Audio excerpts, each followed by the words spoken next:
They were on their way to a Christmas party. Ross, as politically incorrect and cantankerous as Harry, refused to call it a holiday party. As far as he was concerned, it was a Christmas party, like it or lump it. As soon as Ross's successor came on board, shit was shuttered and we were all given our walking papers. Mel landed on her feet with a gig as the new police chief in Bellingham, Washington, 90 miles north of Seattle. As for me, suddenly I found myself in the odd position of being an unwillingly unemployed house husband, a position for which I am not exactly well suited. For starters, I'm a lousy cook. Well, so is Mel, for that matter. Our answer to the question of what's for dinner is generally carry-out.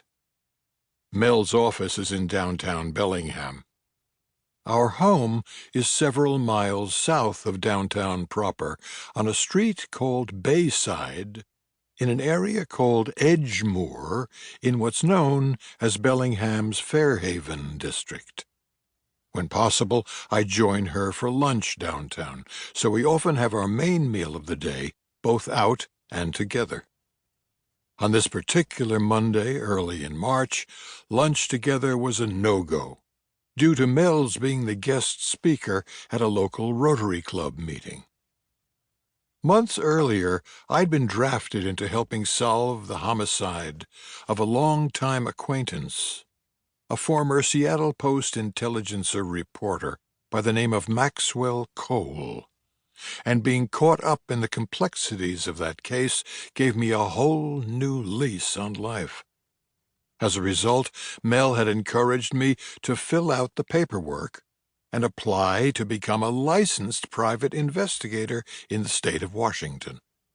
That process was now complete. I had my license, but I hadn't exactly been out pounding the pavement looking for cases to work. I'd done a couple of background checks and had been involved in research on a couple of cold cases for a volunteer organization called The Last Chance, but nothing about any of those had really grabbed me. For one thing, I was enjoying spending time with the new love of my life, a 90-pound coal-black Irish wolfhound named Lucy. Lucy had come to Mel and me under what was supposedly a temporary fostering arrangement after a domestic violence incident. I believe the term temporary fostering is actually an oxymoron, because once a dog worms its way into your heart, you're pretty much stuck. The DV incident, complete with an officer-involved shooting, had occurred in Bellingham, Mel's bailiwick. A local women's shelter had taken in the battered victim and her 2 kids.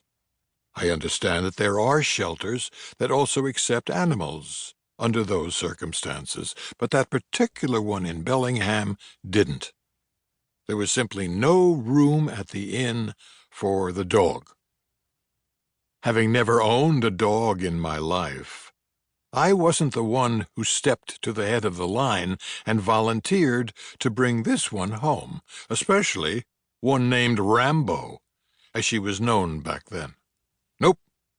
Mel did all that on her own without so much as a by-your-leave from me. In case I haven't mentioned it before, Mel is a strong-minded woman, and strong-willed, too. When she showed up with that humongous Irish wolfhound in tow, I did what any reasonable, right-thinking husband would do under the circumstances. I overcame my profound but unspoken misgivings and went with the flow. After opening our door to the dog, and even after learning that her original name was Lucy, I wasn't necessarily prepared to open my heart.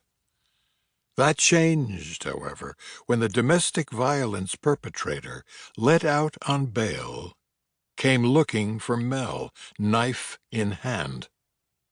The incident had taken place in a churchyard across the street from Bell. To keep listening to this audiobook, I've left you a link in the description so you can do it at no cost thanks to Audible's 30-day free trial.